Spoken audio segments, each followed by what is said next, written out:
I watched your little video about the bus system the other day. Oh, God. That was good. Let the driver know. That was terrible. It was really good. Yeah.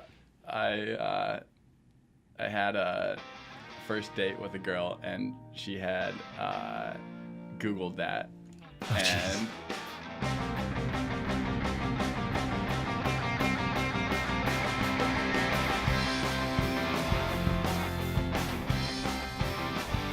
This is A New Angle, and I'm your host, Justin Angle, marketing professor at the University of Montana. This podcast is my chance to speak with cool people doing awesome things in and around the great state of Montana. Thanks for tuning in. This week's guest is Sam Schultz. This is an interview I've been wanting to do a long time. I didn't meet him for a while into my time living here, but he was immediately on my radar screen. I moved to Missoula in the summer of 2012. And I say this in the interview, the first thing we did was hook up the cable in our house so we could watch the Olympics. And I remember my wife and I sitting on the floor of our living room watching the Olympics and watching Sam participate in those Olympics. And it was pretty amazing just to see the community rally behind him.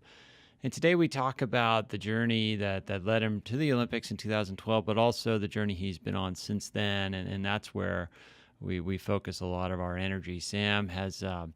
He's had some bumps in his road with regard to his health, multiple back surgeries, and the short story of it is that he has no longer been able to race the level he had planned on racing for a long period of time. And so today we dig into his transition from, top level endurance athlete to kind of this more soul bike rider, if you will. He still has sponsorships. He still participates in races. He's still an advocate for mountain biking. He's still a giant presence in that community. And the grace with which he's transitioned and the passion he brings to his work is pretty inspiring. Sam talks about some work in a recent race, the BC bike race. He also talks about his work he's doing to get a high school mountain bike racing league up and off the ground here in Montana. So Sam's doing awesome work. He's an inspiring guy. We had a fun conversation, and I will turn you over to Sam Schultz. So here today with Sam Schultz. Sam, thanks for coming on the podcast. Yeah, my pleasure. Thanks for having me. Yeah, so Sam, I got to say, I moved to town in 2012. The first thing we did in our house was hook up the cable to watch the Olympics, right? And then all of a sudden we just hear that there's this guy from Missoula in the Olympics, Sam Schultz, incredible. That was you. I see your dad riding through the neighborhood. He's like one of the strongest riders in the Rattlesnake, and you have a brother who's a pro racer or has been a pro racer. Is that right? Yeah, we both raced for a long spell. Awesome. Yeah. So you're like the cycling family of Missoula. One of them. There are many. Yeah, definitely. There are many. There's definitely many, but yeah, for sure. The whole crew's into it. Awesome. My mom's out there riding too. So really? Oh yeah. Okay. Maybe I've seen her and just. I'm sure you have. Right. Oh yeah. Right. Awesome. So anyway, I want to talk about a lot of things. What you've been doing in the last 6 years since the Olympics and kind of your arc, as a cyclist. But let's go back to, as a kid growing up in Missoula, what's that process like where you start to be thinking, okay, this cycling thing is something I'm interested in, I'm interested in going after. A lot of kids are into football, basketball, baseball, all those traditional team sports, and you're doing your own thing. How does that kind of emerge? Yeah, I guess my uncle got my brother and I into, like mountain biking at a little bit further level than my dad was like just a real casual rider, but he would get out. He had a mountain bike. My uncle was way more into it.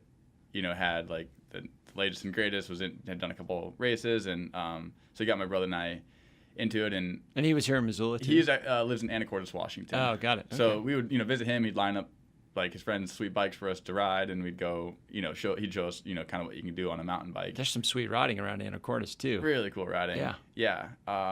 So that got us pretty hooked, and especially me. And I was riding all the time, and he's like, "Oh, you should try a race." So I talked my parents into driving me to a race, Lone Peak's Revenge at Big Sky. Okay. And it was like the last race of the season. I was 13. So I think it was maybe 99. Uh-huh. And did that race. Didn't do particularly well, but I survived it and had a ton of fun. So Caught the bug. Yeah, yep. So that's all or not all I wanted to do, but that was big focus from then on. I just was way into racing, so I just talked my parents into driving me, all over the region, then turned into all over the country, and then eventually it was like flying all over the world. Sure, racing bikes. And at what point are you thinking is this just sort of happening? Or are you? What level of awareness do you have that, oh wow, I'm starting to have some success with this thing, and what are the kind of voices going on in your head, and you're getting advice from others about how to proceed? Right. Yeah. I wasn't the fastest. I had some friends. One friend that lived right across the street. Well, right across, we had a neighbor's yard that we had a trail blazed through, like an actual dirt trail from riding back and forth to each other's house so many times. Uh-huh. But we, really fed off of each other, and he was quite a bit faster than me. My brother, I wasn't great, but then I finally, I kind of turned a corner and got a little bit faster, and sure. Made it stuck with it. Yeah, so made it my goal last year of racing as a junior to make the world championship team. Okay. And so that required just a little bit more travel to some national series events. Mm-hmm. That's like 18 and under. Yeah, okay. 18 and under. Yeah, so that's based on your national results. Like I think it was your top 3 results or something like that. Mm-hmm. And so I had to, my mom and I flew to Vermont to, race in a mud fest race. I'd never ridden actual mud and rocks and roots. Yeah, I've done a bit of riding in Vermont. It tends to kill drivetrains pretty quickly. Yeah, and it's just slick too, so that was a big learning curve. But I managed to make that team. I was a discretionary nomination, so had to pay my way there. But I mean, the Missoula community, there were fundraisers and stuff, and got the money pretty easily, which was awesome. So I got to go to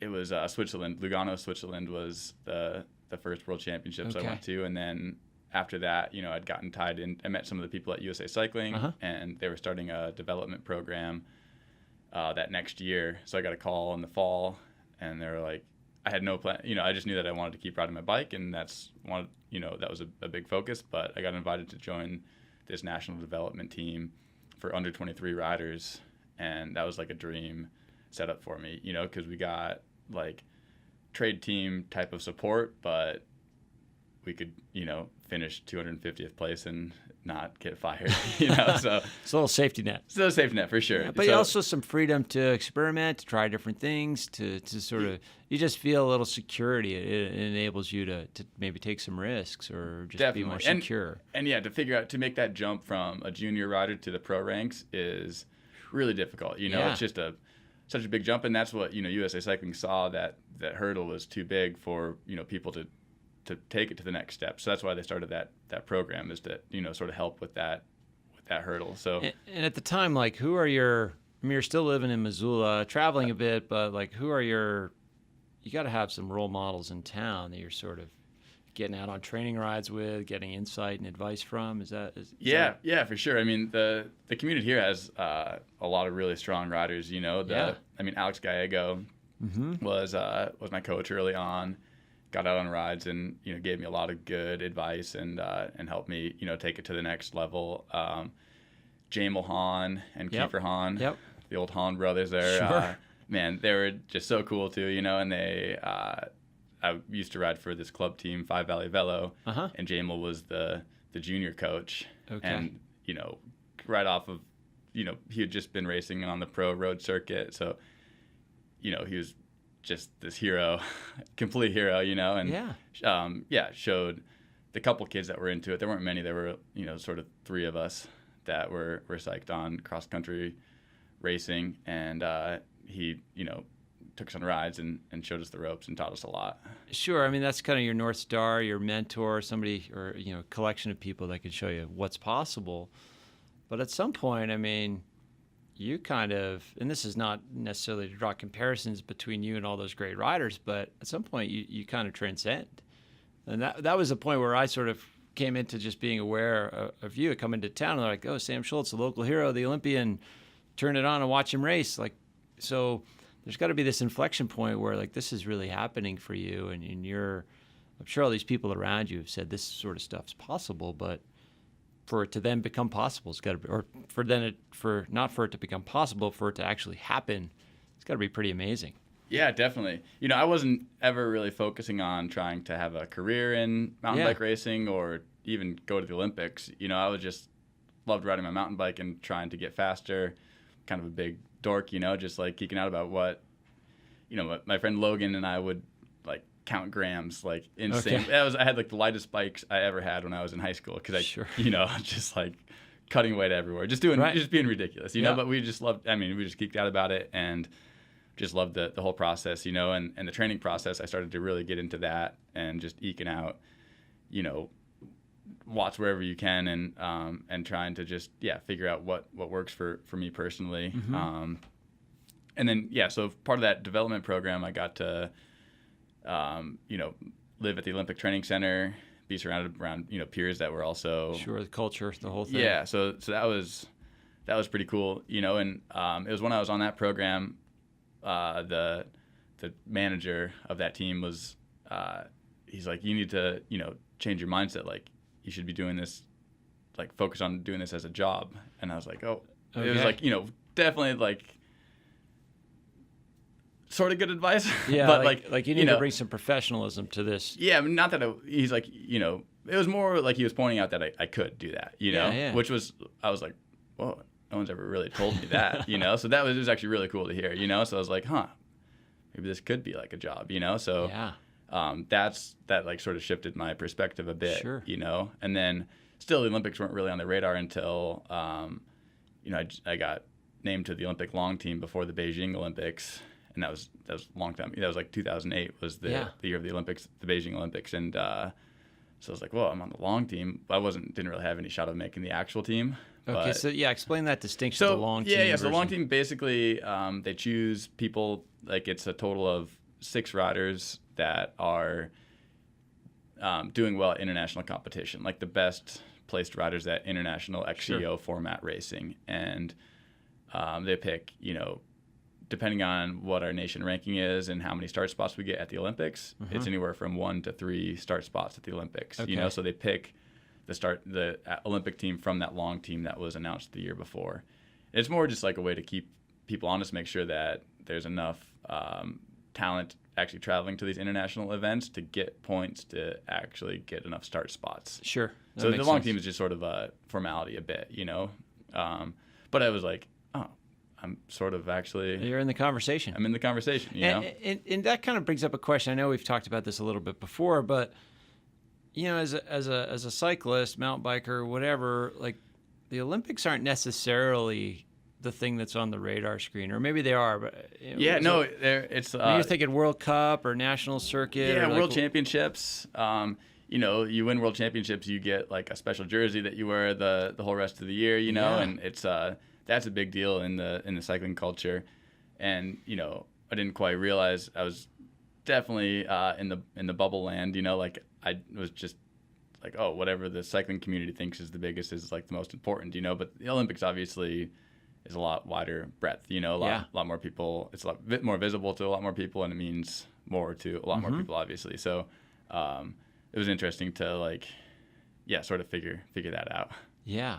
And so, so you're named to this long team, 2008, training through. At what year did you win the national title? 2012. 2012, is that's the Olympic year. Yep. So, you could say that was kind of the high watermark of that phase of your cycling career? Yeah. Right? Yeah, definitely. Came crashing down pretty quickly after that, but we haven't got to that chapter yet. Oh, yeah. That'll come. But so that was sort of the height of that style of racing. Right. Of racing, just period, kind of, I guess.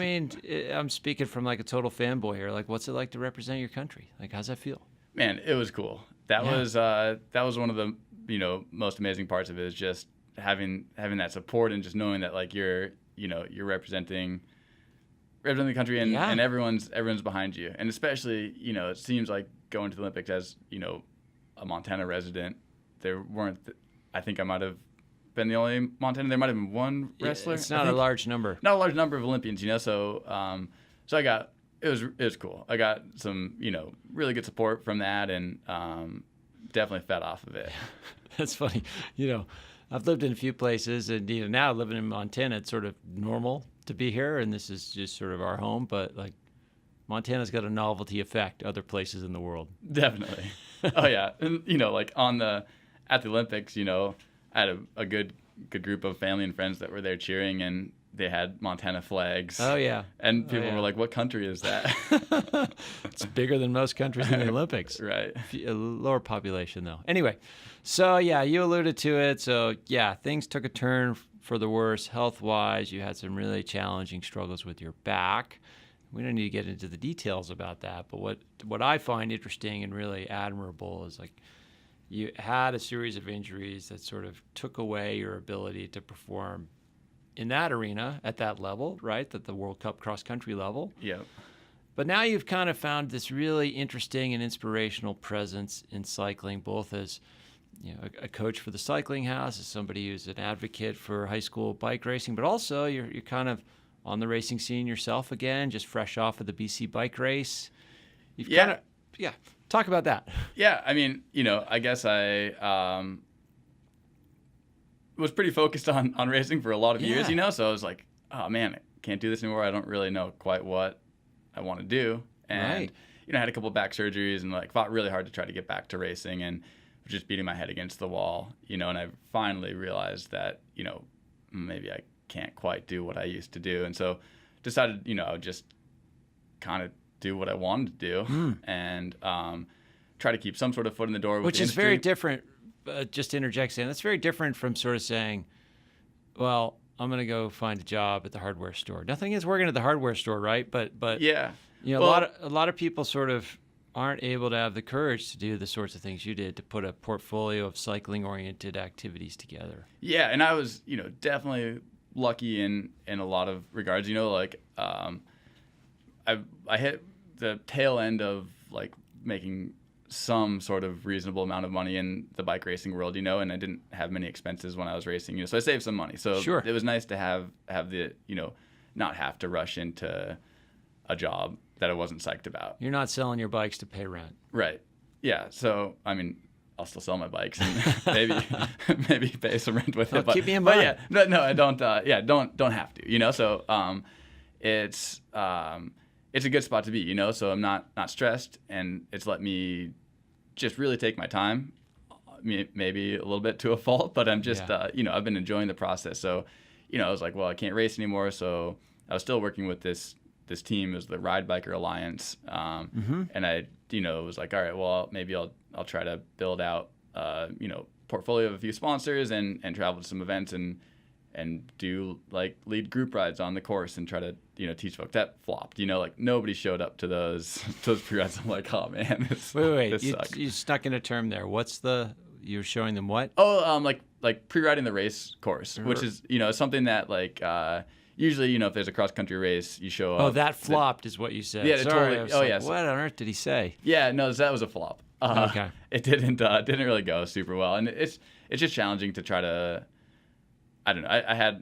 It was a good eye opener for sure. It was hard to find, sponsors that were into it, obviously, well, and especially if I'm, I kind of thought like, oh, this is a great thing. Like I would have totally gone on a ride with a former pro racer if I was a junior or something like that, and I'd be psyched on it to take some advice and feedback and see the course through their eyes. So I kind of thought it would be cool, but I don't know if it just wasn't presented well, or it just doesn't fit into whatever people have their specific race prep that they like to go through and not mess with it too much, so, or I guess ultimately not that many people wanted to go riding with me. Hey, this is Jeff Petticourt, and you're listening to A New Angle. This episode of A New Angle was brought to you by the Montana Code School, enabling the next generation of code-savvy workers. Are you looking to breathe life into your career and maybe bag a promotion at your existing employer? Join Montana's exploding tech sector with great opportunities from local tech companies such as Submittable, ClassPass, ATG, and more. The Montana Code School has full-time and part-time coding programs designed to open up a world of new code-savvy career opportunities, from digital marketer to customer service and web design to junior developer. To learn more about Montana Code School's programs, visit www.montanacodeschool.com/a-new-angle. That's www.montanacodeschool.com/a-new-angle. Seats are filling up fast for mid-September classes with financing options available. Check out these guys. They do tremendous work. I mean, this might be challenging to think about, but like I'm sure at that moment in your life, like you've got mixed emotions about your relationship with the bike, and there's athletes want to stay relevant, particularly competitive athletes. We compare ourselves to what we were. Right. I know at 44 or 43, I compare myself to my 29-year-old self, and I'm always getting my ass kicked by that person. So it's hard. So what's going on in your mind as you're like trying to, you're sort of establishing a different relationship with this culture that you used to be on top of on a certain dimension? Yeah, I mean it's interesting for sure, because it's like, as a racer, you're only as good as your last race. That's what exactly. That's what people say, and it's true. Sadly, kind of pretty true, So yeah, I was like, oh man, well. But the key part of it is as a racer. Right. That qualifier. Yep. Right. Yeah. So then, it was just like, okay, it was sort of a blessing in disguise. I didn't have much support. I had, foot in the door with a couple of companies, just getting like a deal on bikes at that point, and sort of disappointed about that a little bit, But I was just like, well, I'll just, sort of do what I want to do. Sure. Because there's, no one's like, I got a little bit of money, but it wasn't like. Yeah, no one's like paying me to be anywhere specific or to do any. Okay. It was just like, okay, we'll sort of work with you because whatever you're. Because you're here and you're willing. You keep pestering us, you but you got the stoke. Right. I mean, you're bringing a positive energy. That's right. People want to be around that. They want to associate with that. So yeah, when you're sort of downplaying these assets that you bring right, to right. the table. As somebody that a race director would want around, but also as somebody that sponsors would want around, because they realize like. We could pay the guy who wins the race a bunch of money that continue to do that, but the guy who wins the race, he might be a jerk and might just get out of his trailer, go ride the race, and go home.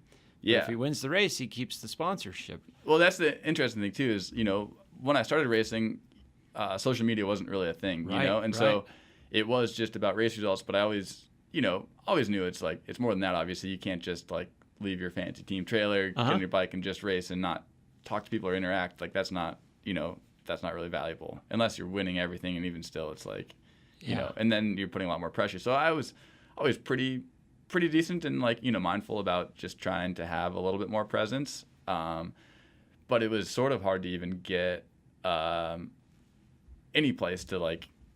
I just like lost all relevance sort of, and I was like that. It was kind of shocking a little bit, I was like, or not, maybe not shocking, but I was like a little disappointed. I was like, man, well, I guess come at this another angle. And so instead of getting like bummed about it, I was just like, okay, well, I'm just gonna go do cool rides and a few events that I'm psyched about, and see how it goes, and luckily I got plugged into some really good companies. Rocky Mountain Bikes has been awesome, and like getting to know them, it's like fit into the culture well, and really like hanging out with that crew. So they've become more supportive and sort of understood like that there is another role out there that can be played. Yeah, it seems like they're, at least the stuff I've seen Rocky produce that has you in it, Sam, it seems like they're kind of celebrating your just stoke and commitment to the cycling lifestyle on multiple dimensions. Does that feel accurate? Yeah, definitely. And just, I sort of joke, but sort of serious about like just, sort of carving out a role as a professional soul rider. I just like to go out and like ride and have fun. I mean, that's happened in other sports: surfing, snowboarding, skiing. You see it in all sorts of otherwise competitive sports. I mean, there's a place for that. You can tell stories about it that people want to buy into. Definitely. And the interesting thing about mountain biking is there's this whole subset of like non-racers, like free riders that are insanely talented and that have way more skill. They can do double backflips off of 50, crazy stuff, 100-foot gaps or whatever. And so it's like, okay, we're like still have to find some sort of specialty. And so it's been, I still like doing big backcountry rides and riding a lot, and staying, as fit as I can. And so it ended up, jumping into a race last year, BC Bike Race, which is like a week-long stage race. Up in British Columbia. Yeah. Starts in Vancouver, and you take ferries along, Vancouver Island and the Sunshine Coast, and come back to Vancouver and Squamish. It's a really cool event. Yeah. And so this is a top-level pro bike race. Yeah, it's not not World Cup. It's not World Cup, but it's one of the bigger stage races around. And what gave you the courage to sort of dip your toe back into that level of racing again? Well, I was a little bit nervous, but I set real low expectations. It was Rocky Mountain was like, hey, do you want to do this? Like it's in their backyard. It's they're a big sponsor of the event, and I was like, yeah, it's been one that's been on my bucket list for a long time. You're camping in these amazing places with and good food. It's just really cool seeing float plane transfer between really the stage. It's not too bad, So, and the courses are cool enough that I was like, well, man, even if my back sucks and I'm soft pedaling, it's still a pretty cool place to be riding and just see it at a different speed. So I set that expectation. I was like, yeah, I'd love to. I don't know how it's gonna go. And they're like, oh, that's totally fine. We'd just be psyched to have you here. Yeah. So that was sort of how I set the expectation, and then it ended up going, better than expected. And so it's like, I'm not trying to do too many races or like put too much weight on racing right now, but it's fun to be able to jump into that and I guess sort of show that even in my, van down by the river lifestyle, like I'm still sort of, semi-fast at least. Yeah. So how does that feel like in and amongst the guys racing? I mean, there's probably guys in the race that never heard of you because they're a little younger, and then other guys that you maybe went head to head with back in the day, and then everything in between. How's that kind of been coming in and out of that culture? Yeah. It's definitely it's been interesting. It's been really fun to link back up with some old friends that I raced with. A lot back in the day, sort of like the mountain bike circuit is like a traveling circus. Sure. Every weekend you're at the same place with the same group of people, and so you get to know people pretty well, and it's fun. You're just hanging out, and so it's been good to get back to hanging out with some of those people, and it's interesting. This I guess 2 weeks ago or whatever at BC Bike Race, the first stage I lined up and wasn't totally on the front, but like sort of towards the front, and it's kind of getting edged out by these European guys. Oh yeah. And then because I'm I've got long hair and a mustache, and I'm wearing you're wearing your casual 7 mesh clothing. I'm wearing right? my 7 mesh. We'll talk more about that in a minute.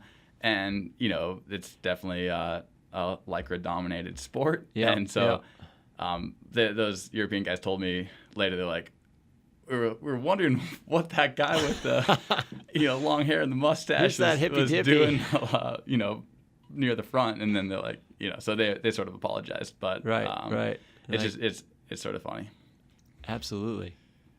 And the body held up pretty good. It did. So you did it last year. We sort of blurred over some details. So you did it last year, but then again this year. Yeah. Had a good race. I remember you were on the podium for the first few stages, and then this year pretty high up. I think I finished 7th. I had which I'm psyched with. Totally. I was finished 2nd the first 2 days, and I was like, oh, this is feeling pretty good. And then I got a little bit tired. I had one day where I got 3 flat tires. Sort of due to just poor setup and some operator error. And a little bit of bad luck, I think. But so that was a long day. I lost some time. And then, I had another day where I just got pretty tired after chasing pretty hard the flat tire day. So it was, all in all, though, it was really fun. Yeah. Good experience to get back to it. Yeah, so you alluded to this before with, your kind of, you show up on the race course, your long hair, your mustache, and you got these baggy shorts. So you've been working with this company, 7 Mesh, the last year or so, and they're kind of in it's super high-end performance gear, but it's kind of in that casual So non-spandex space, right? So they actually they have a full spandex line, so they have road gear too, but they make amazing mountain bike clothing that's just for more on the more casual side. So baggy shorts and just like Henley style jerseys that are a wool blend that are amazing. They're like really nice to ride in, but they look pretty casual. It's great stuff, but you don't typically see it on the podium at the pro most end of people, a bike race. Have their lycra that's like covered in sponsors. Yeah. And they look a little bit more NASCAR. So I encourage anybody interested to check out Sam's Instagram and check out some of those images from the first few stages because they're kind of funny, but in a good way. So again, another sponsor, Seven Mesh. They've been good to work with. You're working with Smith Optics, and this other company you told me about, your buddy's sort of ergonomics-oriented company around cycling products. Tell me about that. Yeah. Well, Catahoula Ergonomics. It's a saddle company, and it's Brian Williams is I guess he's the guy behind it. It's his garage that he makes them in, and he does the whole process, everything start to finish. So he makes these just amazing saddles that have sort of changed my ability to ride a bike. Really? Like it's been really big for my back. His designs are, he's a genius. He's figured out the whole process of like forming, carbon shells, bending rails, making foam, making start to finish. It's the whole process, which is amazing, and it's an incredible product, So what's his secret sauce with saddles? Saddles are interesting. Everybody thinks, they're very individualized as far as personal preference, but like what makes somebody think, okay, I'm going to make a better saddle and here's why. Here's my market opportunity. Yeah, I think he's just really in tune with like the importance of hip alignment on a bike, and so there's a big, channel in the middle, but it's wider through the nose, and it just gives you good feedback. Like what happens to me is like, my back still tightens up and I'll get sort of lopsided on the bike. And once I start doing that, then it's a snowball Downward effect. spiral. It just gets a lot worse. So with those saddles, I just get a little bit more feedback and can keep my pelvis in just a more neutral place, which keeps my back from locking up. Yeah, where's he at with kind of? So that's the thing. I want a lot of people to knock on his door because we got to figure out how to make this thing keep working. I think the production is the hard part, because there's just so much time that goes into each seat. So he hasn't. So he's still making them in his garage, laying up the curb and all that. Yeah. So I don't know. I'm hoping that he can figure out how to get the production up a bit, but we got to get Brian down to the Blackstone Launchpad here at to get some entrepreneurial advice from our team here. Yeah. That'd be sweet. There you go. If you're listening, Brian, knock on our door. Anyway, okay. So I want to be respectful of your time, Sam. But one thing I know that's really important to you is your work with NICA. And high school is trying to establish a high school bike racing league in the state of Montana, concurrent with some other issues or other efforts like that going on in the region. You want to speak a little bit about that? Yeah, I'd love to. And so that's been sort of a big side project that I've been working on lately. In addition to just my own personal riding goals, it's been kind of cool to work on something a little bigger than just me riding my bike around. So sure. So NICA is the National Interscholastic Cycling Association, and they're in 22 states now throughout the country, and it's growing really quick. It's been super successful. Idaho has a league, and they're, last fall they finished their third season, and they've got a ton of kids that are really excited about it, and it's thriving. So the time is right, I think, to get it going in Montana, and we got approved by the national organization, which is a pretty in-depth process. You have to provide a bid and outline a bunch of venues and support team, and basically it's a statement that this state and the organization behind it has its act together to execute. Pretty much. Yeah. Right. So we got approved for that, and so now we're actually the word will officially come out at some point this week, but by the time we're airing, it'll be out. Awesome. So I'm really excited about that. So. Yeah, just building up towards that. I'll get busy this fall, spreading the word. And yep.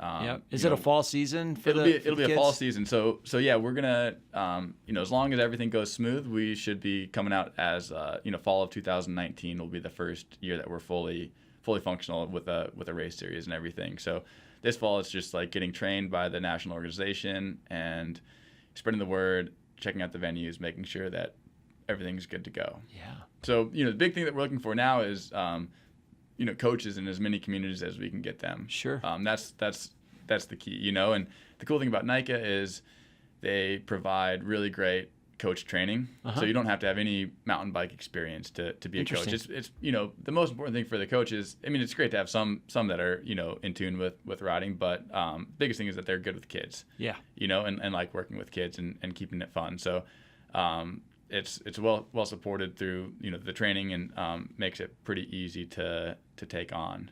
And but yeah, we're also, I mean, I guess spreading the word and looking for donors and sponsors as well. So more of that will come out. But if you're interested in getting involved in any way, how do interested moms and dads or friends or whoever, people who want to be coaches or volunteer or have ideas for sponsors, how do they find you and learn more about this? You can send me an email at sam@montanamtb.org or check out the website montanamtb.org. Right on. Yeah. So I just want to close with a couple questions about what's next. I mean, you've carved out this sort of, and I mean these are all positively valence terms for me, but like you're kind of this soul cycling vagabond in a way. I mean, the van down by the river, you mentioned it before, but you got the sweet Sprinter van. You're going from place to place, down to Arizona, do some cycling house stuff, up to Canada, do a race, and everywhere in between. I mean, this sounds like a pretty good deal. You just keep it going as long as you can? Yeah, it's good, and it's what I found is, it's all about balance, so having the right amount of those events and being able to stay, relevant, somewhat as relevant as I can in the industry and keeping a foot in the door in that way. It's really fun for me, but definitely want to keep the balance, and not tilt it too far to getting to the point where I'm at races every weekend and doing too much of that, but I love being involved with it, so I'm going to definitely keep that going. And it works well with the NICA program that I'm getting rolling. So, can definitely balance that stuff, keep working for Cycling House a bit, but I think eventually, NICA is going to take over, a bigger portion of time. But yeah, definitely not going to quit, riding bikes in amazing places with really cool people. Yeah, and particularly in summer in the American West and Montana in particular, that is I don't know if balance is something you want to try to achieve. I mean, you just got to get after it while it's here. Totally. Yeah, you're right. Awesome. Well, Sam, always an inspiration. Look forward to our next conversation. Thanks for coming on the podcast. Thanks for having me. All right, super fun conversation with Sam. Really respect how that guy has transitioned into a new relationship with cycling and carved out a pretty awesome existence in the sport that he loves. Next week, we have Holly Truitt. Holly is the director of the Broader Impacts Group here at the University of Montana. But, really any one title does not really describe the impact that Holly has, not only on this community here on the university campus, but far beyond the state of Montana and the country in general. She's doing incredible work. We'll talk all about it next week. We'll see you then. Thanks for listening to A New Angle. We really appreciate it. Remember that A New Angle was brought to you by CED, Consolidated Electrical Distributors. They're one of the largest electrical wholesale suppliers in the country with nearly 600 locations nationwide. CED is a privately held business-to-business company that distributes just about every piece of equipment you need to keep your lights on, your energy flowing, and your lifestyle comfortable. CED is also an important employer in our community, and they have a keen interest in University of Montana graduates. To explore career opportunities, check out www.cedcareers.com. And if you enjoy this podcast, there are several ways you can support it. First, please rate us on iTunes. Ratings help others find the podcast. Second, write a review. The more reviews we get, and hopefully positive ones, the more we can grow. And third, just tell your friends about it. Before we go, I'd like to thank a few folks for making this podcast happen. First off, thanks to Elizabeth Willey, Communications Director here at the College of Business. And thanks to our fabulous interns, Savannah Sletton and Max Gibson. I'd also like to give a special shout out to VTO for providing us with music. And finally, thanks to our producer, Jeff Meese. As we go, if you have any questions, suggestions, comments, insults, whatever, please email me at anewangle@umontana.edu. Help us spread the word and be sure to use the hashtag #anewangle when you do. Thanks a lot and see you next time.